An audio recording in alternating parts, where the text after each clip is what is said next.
It's been a difficult week for the Prime Minister. So let's start with something simple.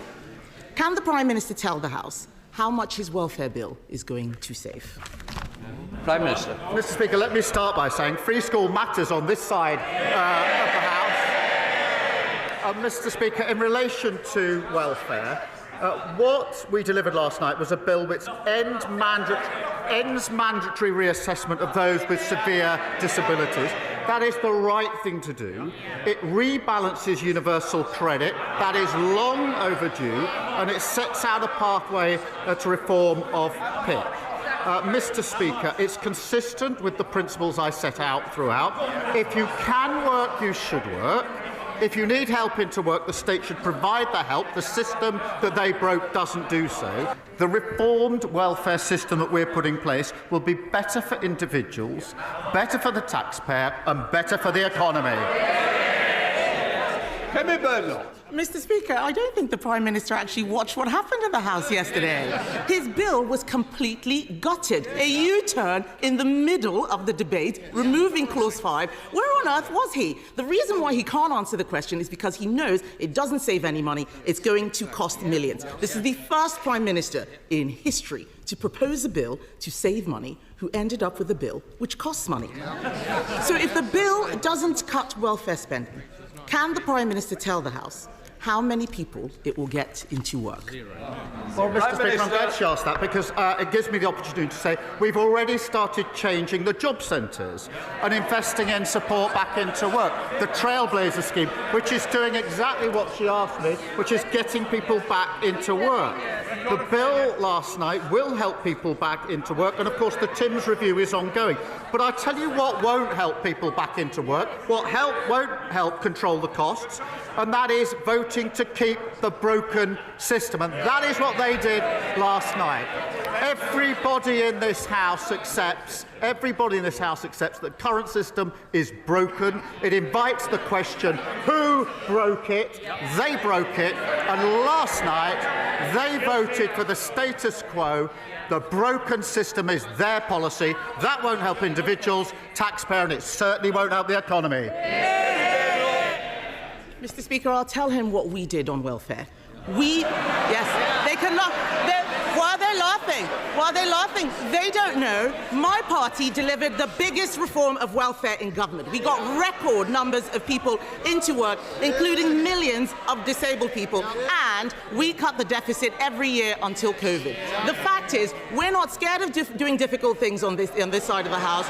We got people back into work. What he forgets is that since the election, since he became Prime Minister, an additional 1,000 people a day are signing on to incapacity benefits. That is 50% more than under us.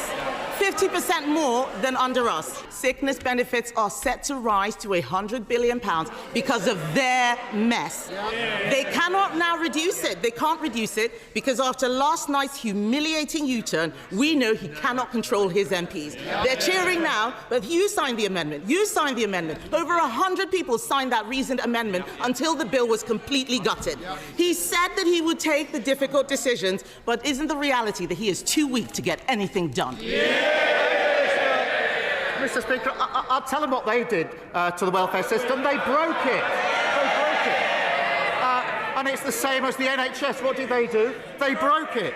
Same as the economy. What did they do? They broke it. They broke everything that they touched. And now she describes the broken system that we are trying to fix. What did she do? She voted against fixing the system that they broke. And I'll tell you, Mr. Speaker, and spell that out, they voted last night for the system that is keeping 1 million young people not learning or earning. That is a disgrace of their system. They voted for a system where we have 3 million people out of work on ill health, and they voted for that system. We're fixing it. We're clearing up the mess that they left, just like we're clearing up the NHS and the economy. He's got some brass neck. Has he read the papers this morning? Has he read the papers this morning? that bill will achieve nothing. It is a pointless waste of time and is absolute proof that he doesn't have a plan. Let me tell the House what's going to happen. In November, the Chancellor is going to put up our taxes to pay for his incompetence. We on this side of the House know that you can't tax your way to growth. But people out there are frightened. People out there... Yes. These are the same people who cheered when they talked about the NI rise and the jobs tax. Why are they complaining now? People out there are frightened. Can he, Mr. Speaker, can he reassure them by ruling out tax rises in the autumn budget? Prime Minister. Mr. Speaker, she knows that no Prime Minister or Chancellor ever stands at the dispatch box and writes budgets in the future.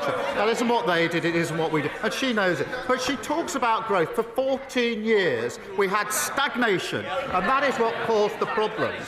And I'm really pleased, Mr. Speaker, to show the progress that we're making. I can update the House. Last week, Amazon put in £40 billion of investment into this country, one of the biggest investments of its time.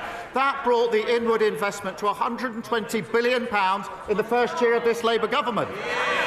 Mr. Speaker, I can also tell the House that business confidence is the highest for 9 years. That's longer than the whole time that the leading opposition's been in Parliament.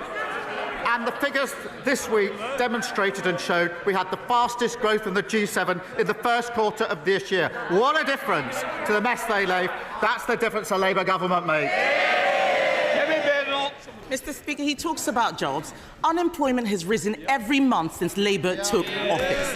Has he spoken to Nissan, by the way, and looked at what's happening there? This man has forgotten that his welfare bill was there to plug a black hole created by the Chancellor. Instead, they're creating new ones. They're creating new ones. She looks... Mr. Speaker, she's pointing at me. She looks absolutely miserable. Labour MPs, yeah, she looks absolutely miserable. Labour MPs, they can point as much as they like. The fact is, Labour MPs are going on the record saying that the Chancellor is toast, and the reality is that she is a human shield for his incompetence. In January, he said that she would be in post till the next election. Will she really? Prime Minister. Well, she certainly won't.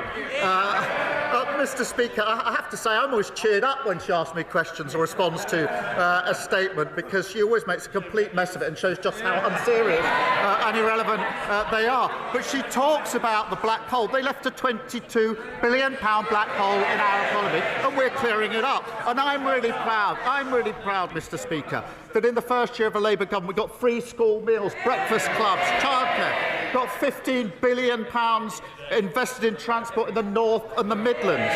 With cutting regulation, planning and infrastructure is pounding forward, building 1.5 million homes, the biggest investment in social and affordable housing. And of course, Mr. Speaker, the 3 trade deals. Remember the ones that they couldn't get, including the US trade deal. On Monday, those tariffs came down. That secured the jobs at JLR. That's who we care about on this side of the House. How awful for the Chancellor that he couldn't confirm that she would stay in place. Yeah. He talks about this year in office. This week marks the first anniversary of Labour coming into office. And let's have it. Yes. The whips can't get them in the lobbies, but they can get them to cheer at the right time. Yeah. The fact is, his own MPs are saying this government is, and I quote, incoherent and shambolic. That's Liverpool Wavertree that said that. I could go on and on. But the fact is, it's been mistake after mistake after mistake. There is no plan to get people into work. There is no plan to cut the welfare budget. There is no strategy. There is just a series of humiliating U-turns like winter fuel, like grooming gangs. Mr. Speaker, what's really shocking is that every other party in this House voted for even more welfare spending yesterday. Yes, those MPs behind him and the Lib Dems and Reform. The Conservative Party believes that this country needs to live within its means.